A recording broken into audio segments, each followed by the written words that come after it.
ika'y salawa.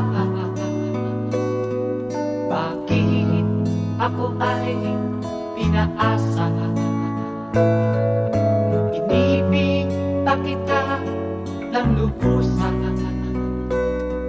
at ako ay iyong iniwan.